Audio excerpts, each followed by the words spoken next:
All right, I got my dish for our asparagus. I was supposed to do sheet pan pork and roasted vegetables. Never got to. We got too busy.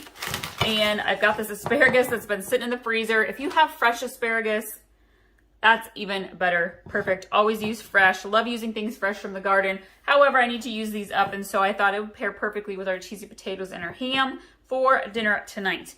I am going to drizzle some light olive oil onto our asparagus. This kind of helps them get a little bit crispy, and it also adds a little bit of flavor. You don't need too much.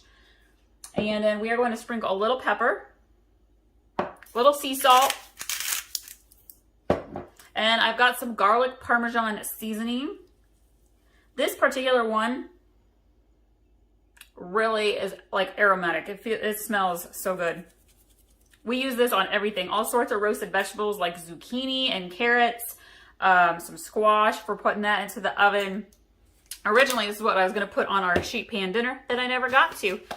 Speaking of dinners, I will link to our dinner playlist as well, because I have oodles of easy weeknight meals for you to make for your family. I am sprinkling fresh Parmesan, shredded Parmesan cheese onto our asparagus. And then we are going to sprinkle a little bit of fresh lemon juice on top.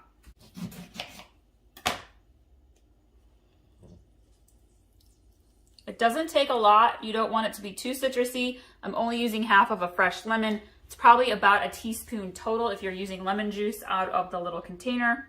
All right, we are going to bake these also at the 350 degrees. I'm going to keep an eye on it. It's probably going to be about 17 minutes or so for my oven. You want your asparagus to be nice and soft, but you also kind of want to have a slight crispness to it. I will show you guys what this whole entire dinner looks like when it is all finished. Stick around.